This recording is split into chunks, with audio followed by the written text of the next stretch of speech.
Ça va aller. D'accord, très bien, merci.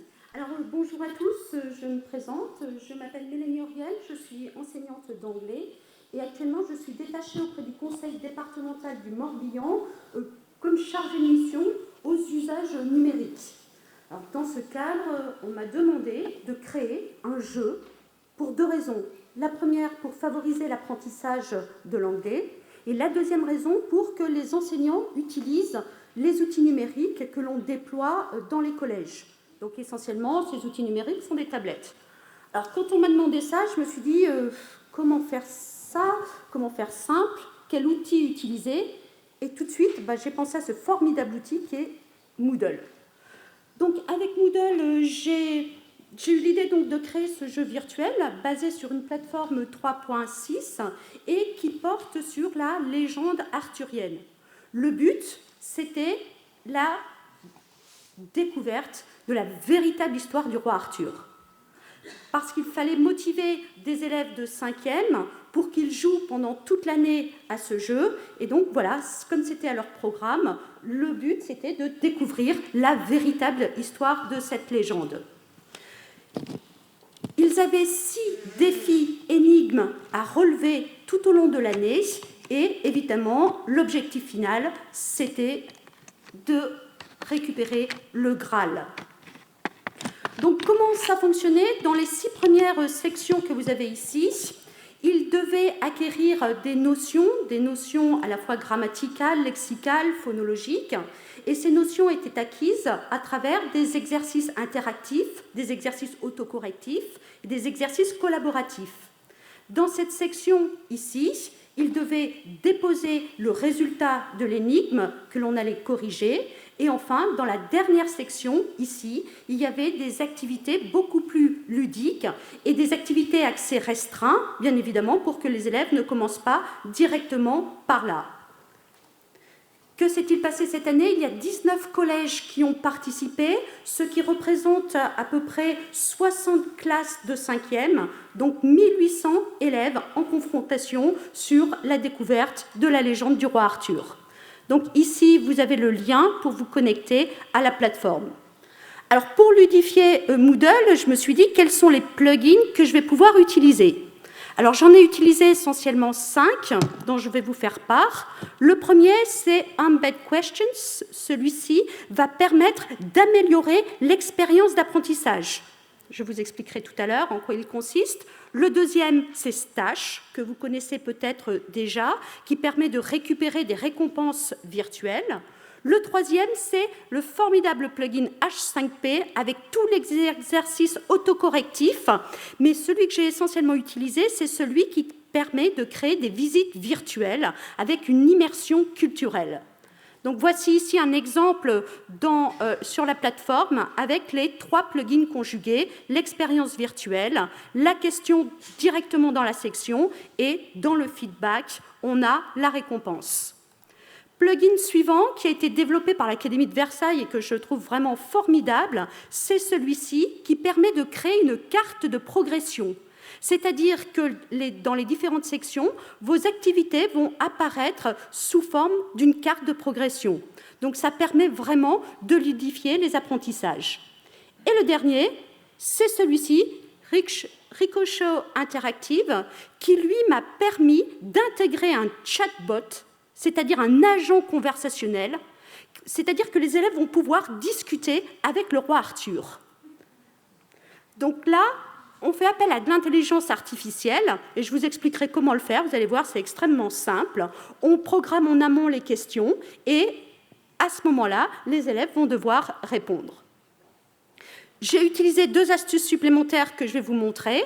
La première, c'est la création d'un coffre-fort. Donc j'ai pris ça aux Escape Games, qui sont vraiment d'actualité. Et la création de ce coffre-fort, en fait, je l'ai fait tout simplement avec PowerPoint.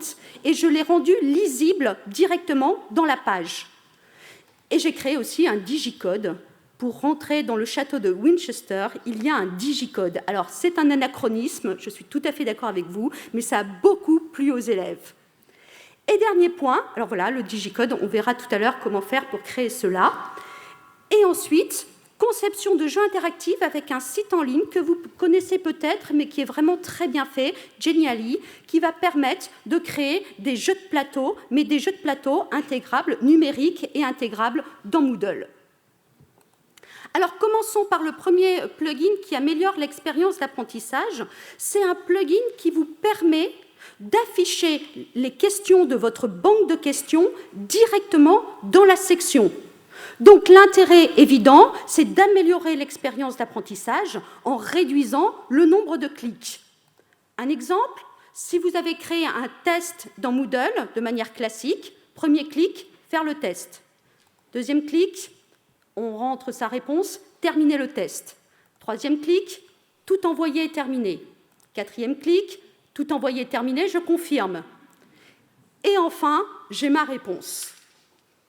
Avec le plugin Embed Questions, je rentre ma réponse dans la section, je fais check et j'ai ma réponse qui est vérifiée. Donc là, ce plugin va vraiment rendre l'expérience d'apprentissage bien plus intéressante pour les jeunes et plus les activités sont engageantes, plus l'implication des élèves est grande et meilleure et la mémorisation. Alors, si vous souhaitez l'installer, il y en a deux à installer. Le premier, c'est celui-ci, avec le lien. Et le deuxième, c'est Atto, parce que, en fait, ça va vous permettre de rajouter un bouton dans la barre de l'éditeur Atto. Donc, vous créez vos questions de manière classique dans la banque de questions de Moodle. Et ensuite, quand vous êtes dans votre section, vous cliquez sur ce bouton qui va vous permettre d'aller chercher la question que vous voulez intégrer directement dans la section. Il y a une seule contrainte pour l'instant, c'est que dans le nom de la catégorie, vous devez mettre crochet ID, et le nom de votre catégorie.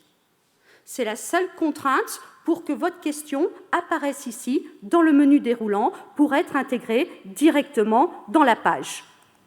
Alors voilà le résultat. Vous voyez ici, j'ai ma question qui correspond à ma visite virtuelle qui est juste à côté, qui apparaît dans la page. Alors j'ai rajouté le plugin Stash dont je vous parlais précédemment, et ce plugin permet d'avoir des récompenses virtuelles. Les récompenses virtuelles, je les ai insérées dans le feedback. Comme ça, quand l'élève répond juste, il clique « check » et il voit apparaître sa récompense. Sa récompense va pouvoir être mise dans un coffre-fort et là, on a une véritable ludification. Alors, vous allez me dire, et il en fait quoi de cette récompense ?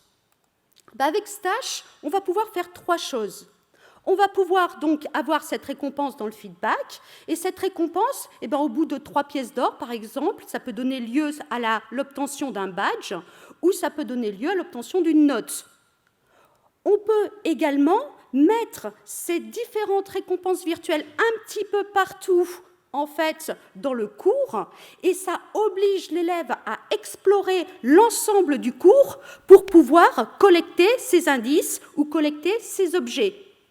Et on peut même aller au-delà, c'est-à-dire que l'enseignant va choisir donc les différentes images, en l'occurrence un roi Arthur, l'abbaye de Glastonbury, et puis on a ça ici, et puis on va donner un nom à chacun de ces objets. Mais pour aller encore plus loin dans l'expérience d'apprentissage, je n'ai pas mis simplement Glastonbury, mais j'ai mis in, parce qu'en fait l'élève, avec ces différents objets, va devoir reconstruire une phrase.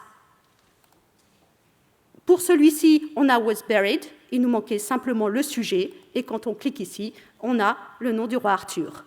Donc l'élève, en récoltant les différents objets, en explorant obligatoirement toutes les sections, va ensuite, avec tous ces indices, reconstituer une phrase pour répondre à l'énigme. Autre possibilité de plugin Stash, c'est de débloquer des activités.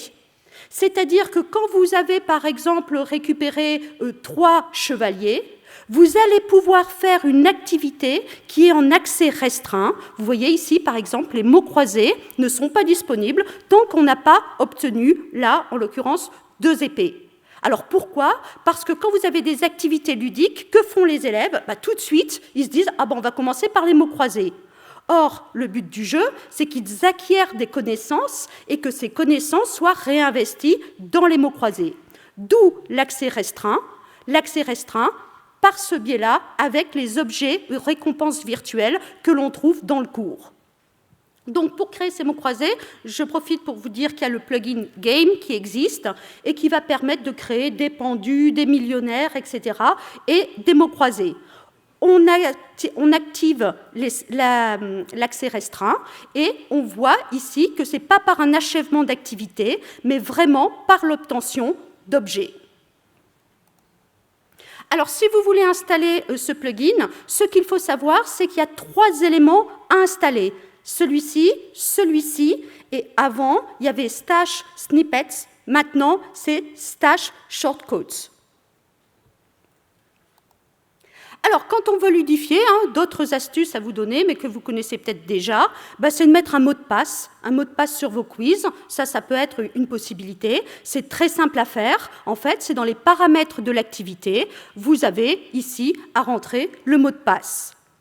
Autre possibilité, c'est de donner un temps restreint, un temps limité. Et là, c'est pareil, dans le paramétrage de l'activité, vous avez limite de temps et vous décidez en minutes combien de temps l'élève a pour réaliser l'activité. Donc là, mettre un petit peu l'élève sous pression, comme ça lui permet d'avoir ce petit côté un petit peu plus ludique que de simplement prendre le temps de réaliser le quiz. Je vous parlais d'un autre plugin, et cet autre plugin, c'est H5P. Donc on en a beaucoup parlé, vous connaissez peut-être déjà, avec les vidéos interactives. Alors un exemple extrait du jeu. Dans cette vidéo, vous voyez, vous avez le roi Arthur qui parle à ses chevaliers. La vidéo, il y a des marqueurs qui sont mis à cet endroit-là. Quand la vidéo arrive au niveau du marqueur, la vidéo s'arrête et on pose une question à l'élève. L'élève va répondre à la question. Si c'est juste, la vidéo reprend. Si c'est faux, il va être obligé de recommencer. Donc ça, c'est une activité qui est très, très bien grâce à ce plugin H5P. Autre activité que j'utilise également, c'est le diaporama interactif. Diaporama interactif, vous pouvez avoir plusieurs diapos et dans chacune des diapos, un exercice autocorrectif différent. Là, en l'occurrence, c'est un texte à trous. Et là, la question, on peut très bien avoir sur la première diapo une vidéo interactive et sur la diapo suivante, un texte à trous. Il y a aussi les frises chronologiques qui sont très bien grâce à ce plugin et des questions vraies ou faux. Mais ce que je veux vous montrer et qui est une nouveauté d'H5P, ce sont les visites virtuelles. On peut intégrer, grâce à ce plugin, des visites à 360 degrés directement dans Moodle. Alors vous allez me dire, mais oui, mais les visites virtuelles, il faut que je sois allé sur place. Alors effectivement, on peut aller sur place avec une caméra Theta 360, on peut faire son film. On peut également le faire avec un smartphone, mais tout simplement, on peut récupérer sur Internet des vidéos à 360. Alors celle-ci, par exemple, du site de Tintagel au Pays de Galles, je l'ai récupérée sur un groupe Flickr VR. Il y a énormément de vidéos que l'on peut récupérer qui sont réutilisables sans aucun souci pour ces activités-là. Donc là, on a donc notre visite virtuelle. L'élève va pouvoir donc naviguer au sein de l'endroit, mais ce qui est très bien, c'est qu'on va pouvoir rajouter des questions, rajouter différents éléments. Ici, on peut rajouter une image, on peut rajouter un quiz, on peut rajouter différentes choses. Donc là, par exemple, en cliquant sur le plus, j'ai fait apparaître un indice. On a vraiment, dans ce cas-là, une immersion culturelle, une découverte d'un endroit, et l'élève va collecter des indices. On a une chasse au trésor virtuelle. Alors, pour vous montrer concrètement ce que cela donne, vous voyez, ça c'est ce qui est pris sur le site du roi Arthur. Donc l'élève circule, c'est lui qui navigue à la souris, et quand il trouve un indice, il va pouvoir cliquer dessus, faire apparaître une image, comme je vous l'ai montré tout à l'heure. Il peut faire apparaître également une vidéo. Donc là, la question, c'était où se trouve-t-on exactement sur le site de Tintagel? Et c'est la grotte de Merlin. C'est le lieu où est censé être né le roi Arthur. Et après, là, un petit quiz pour voir si l'élève, à partir de tous les indices, il a trouvé la bonne réponse.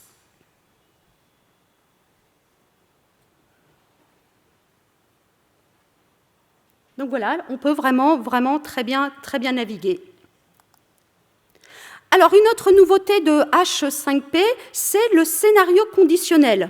Donc ça, c'est encore une autre activité qui a été rajoutée récemment et qui est vraiment très sympa. C'est-à-dire qu'on va avoir un scénario adaptatif, on va avoir un cheminement en fait différent en fonction des réponses de l'élève. Donc ici, j'ai créé un module sur le type de... Vous savez, on est son propre... on est soi-même le héros, on choisit sa propre aventure.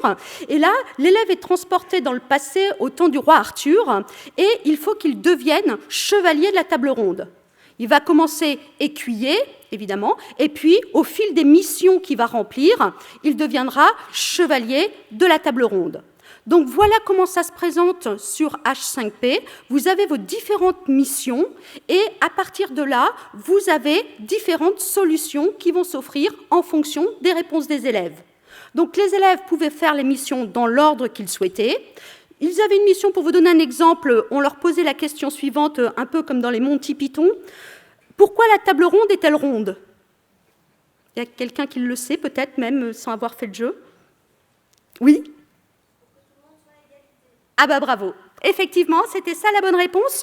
Donc, l'élève avait la possibilité de consulter différents types de supports, que ce soit, donc c'est lui qui choisissait, soit il commençait par la vidéo, soit il commençait par un site internet, et dès qu'il avait trouvé la réponse, c'était validé et il pouvait passer donc à la mission suivante. Un autre plugin qui est très sympa pour ludifier, qui a été développé par l'Académie de Versailles, c'est ce qu'on appelle une carte de progression. Donc là, vous voyez les différentes activités qui apparaissent ici, elles vont être sous forme de points d'interrogation intégrés directement dans la carte grâce au plugin. Les activités, en fait, là, elles sont toutes au même niveau, c'est-à-dire que l'élève peut les faire dans l'ordre qu'il souhaite. Mais on peut également, comme ici, mettre des restrictions et on aura un cadenas. L'élève ne pourra pas accéder à ces activités-là tant qu'il n'a pas fait les activités précédentes. Donc il a une vue très claire de ce qu'il y a à faire. En vert, c'est coché, c'est fait. Là, c'est ce qui reste à faire. Et là, c'est avec accès restreint. Donc, vous avez ici le site sur lequel vous allez pouvoir récupérer le plugin. Une fois qu'il est installé sur Moodle, dans les activités de Moodle, vous verrez apparaître « Carte de progression ». On clique sur « Carte de progression » et on a un choix de cartes. Donc, en fonction, si on veut un côté historique, si on veut un côté plus bibliothèque, la CDI, sportif, etc. Donc, on choisit sa carte et comme on en a déjà créé en amont ces activités, elles vont apparaître ici sur la carte et au survol de la souris, vous avez le nom de l'activité. Vous reconnaissez le nom ici. Donc là, c'est ce que je disais, il y a 3 états, activité faite, activité terminée, activité non commencée, activité commencée, mais pas terminée. Alors, ce fameux chatbot, cet agent conversationnel, c'est-à-dire que là, vous voyez, il y avait une activité pour les élèves, ils devaient répondre aux questions du roi Arthur. Et quand on cliquait, on voyait apparaître les différentes questions, l'élève répondait, et ensuite, il y avait une question suivante. Si c'était juste, le roi Arthur passait à une question suivante, si c'était faux, il reposait la question. Alors, comment faire pour intégrer cet agent conversationnel, ce chatbot dans Moodle ? Alors, juste l'intérêt, avant de vous dire comment faire, quel est l'intérêt de faire ça ? Tout simplement de réactiver les connaissances des élèves, mais de manière ludique. On sait très bien que la mémorisation est basée sur la répétition, mais la répétition ne plaît pas toujours aux élèves. Donc, pour stabiliser dans la mémoire à long terme les connaissances acquises précédemment, on peut utiliser cette activité détournée pour pouvoir faire réviser les élèves. Alors, le principe est le suivant. On va sur un site qui s'appelle reboot.me, on se crée un compte et on va déjà, par soi-même, rentrer ses questions et les réponses. Mais alors attention, parce que le site rajoute aussi des questions. Alors vous inquiétez pas, hein, c'est des questions tout à fait correctes. Hein, donc quel est le nom de l'élève, ou quel âge, etc. Ou s'il est déjà allé au Pays de Galles, enfin voilà. Et une fois que les questions ont été créées sur le site, on va récupérer du JavaScript, un code en JavaScript. Pour intégrer ce JavaScript dans Moodle, j'ai utilisé ce plugin parce que ce plugin permet de rentrer de l'HTML, du JavaScript et du CSS. Alors ça peut paraître être des noms un petit peu barbares, mais je ne suis absolument pas spécialiste et j'ai réussi à le faire. Donc le principe est le suivant, vous récupérez le code, vous installez ce plugin et vous avez juste à coller le code pour arriver à ce résultat-là. Et qui plaît énormément aux 1800 élèves qui ont fait le jeu cette année. Alors, on peut aussi aller encore plus loin, c'est-à-dire rentrer encore plus de code. Hein. Donc, on peut récupérer du code sur des sites, sur codepen.io, par exemple. On peut récupérer des jeux. Et puis ensuite, on peut les modifier. Hein. Il suffit d'aller dans le texte et puis de changer quelques mots. Et on arrive à des choses très, très ludiques, très drôles. Voilà. Donc ici, vous voyez une activité intégrée dans Moodle. Vous reconnaissez le pied de page de Moodle ici. Et puis, quand on passe la souris, on récupère des mots et on peut reconstituer une phrase. Là, c'était juste pour le fun. Alors, Genially, c'est un site qui est très sympa parce qu'il permet d'utiliser des jeux de plateau. Vous reconnaissez ici le Monopoly, vous reconnaissez le jeu de loi, Qui est-ce, le Trivial Poursuite, et on va pouvoir les intégrer donc, pour que les élèves puissent jouer en ligne de manière collaborative. On a vu ce matin dans une conférence qu'il y avait plusieurs types de joueurs, et pour pouvoir répondre à un maximum de profils de joueurs, le mieux c'est de pouvoir varier justement les différents jeux qui sont proposés aux élèves. Donc après, on intègre ça en iframe tout simplement. Alors voici un exemple sur le jeu de la table ronde. Le jeu de la table ronde, on a à cliquer, on a 4 joueurs, et quand on clique ici, chaque joueur. Ici, on a une petite vidéo de lancement du dé. Et quand on a lancé le dé, le joueur va se déplacer, il va déplacer son jeton du nombre souhaité. Quand il arrive ici, on lui pose une question. La vérification de la question se fait avec les petits points que vous ne voyez pas juste en dessous. Et si c'est juste, il a le droit de rejouer. Et si c'est faux, c'est à l'équipe adverse. Donc là, ça motive les élèves de jouer parce que dans ce jeu-là, il y a l'effet hasard. Il y a l'effet hasard qu'on n'a pas introduit précédemment. Donc ça permet vraiment de varier les différents types d'activités et de répondre aux attentes des différents profils de joueurs. Alors, ce site-là a l'avantage de permettre de configurer un mot de passe. Quand vous créez votre jeu sur le site, si vous mettez un mot de passe, dans le code iframe que vous allez récupérer, vous allez pouvoir intégrer votre jeu dans la section de Moodle sous cette forme-là. Donc là, c'est pareil, l'élève aura répondu à différents tests de Moodle. Dans le feedback des activités de Moodle, il aura un mot de passe, et ce mot de passe, il pourra l'intégrer pour faire ce jeu-là. Et autre possibilité qui est très intéressante aussi sur Genially, c'est que vous pouvez récupérer le jeu au format HTML5.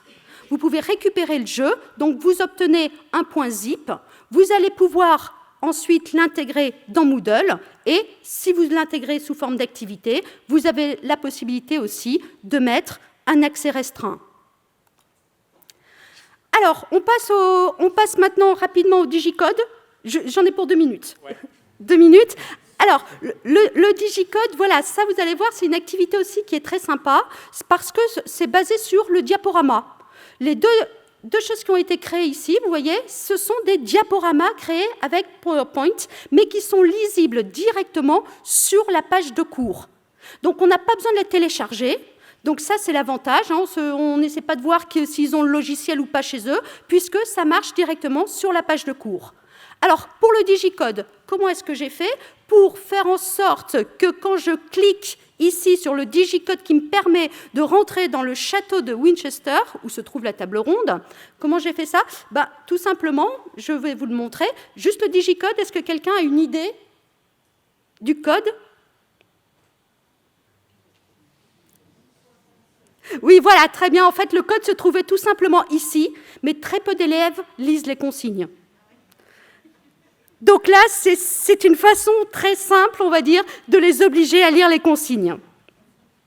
Donc voilà, donc là, quand ils cliquaient ici, le code s'affichait en grand. Il fallait qu'ils cliquent sur les différents chiffres. S'ils avaient les bons chiffres, des étoiles apparaissaient. Et quand ils cliquaient sur Enter Password, ils rentraient directement dans le château de Winchester. Ils découvraient la table ronde avec des éléments supplémentaires sur cette table ronde. Alors, comment faire ça très rapidement? Tout simplement, vous prenez PowerPoint, vous récupérez une image de digicode sur Pixabay, qui est librement utilisable. Vous créez des zones comme ceci avec des liens sur différentes pages, code juste, code faux, etc.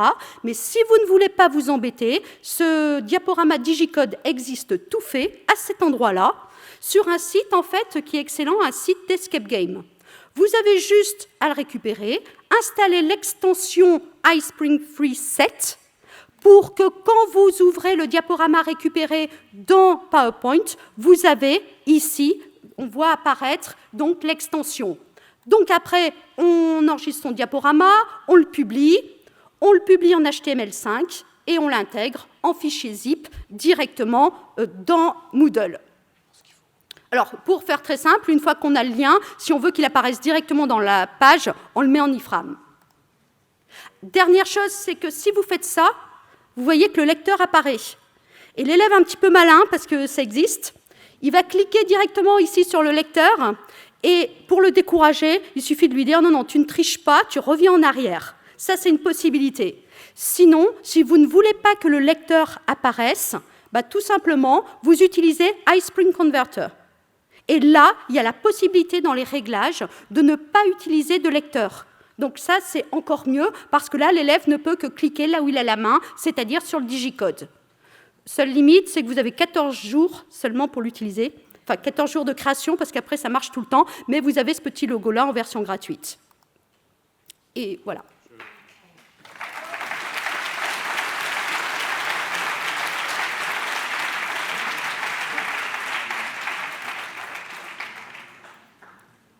Merci beaucoup.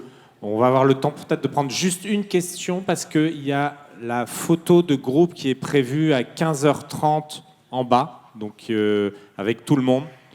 Donc peut-être une question et puis après on passera éventuellement les questions via la plateforme Moodle ou tu restes par là de toute façon. Question très rapide. Est-ce que vous pouvez évaluer les ressources humaines qu'il a fallu pour créer ça, le nombre de personnes? Oui, alors ça, je peux vous répondre très rapidement moi-même. Donc, juste sur une personne et combien de temps humain? C'est au-dessus. Ouais, parce qu'il m'a le photographe. C'est au niveau 0. Et là, on a... Le temps humain, difficile à quantifier. Hein. Quand on est passionné, vous savez ce que c'est. On ne compte pas son temps. C'est un projet d'une année, alors, ce que vous me dites? Non, ça fait 3 ans, en fait, que ce jeu existe. Non, mais la durée de conception, non? La durée de conception, je l'améliore tous les ans, en fait. D'accord. Okay. Donc la durée de conception, c'est difficile de répondre. C'était beaucoup moins bien il y a 3 ans. Puis petit à petit, je m'améliore, les outils s'améliorent, voilà. Juste une petite info, la photo, en fait, c'est à l'atrium et c'est au niveau 0. Donc c'est pas en dessous, c'est au-dessus. Il faut remonter, voilà. Et c'est maintenant.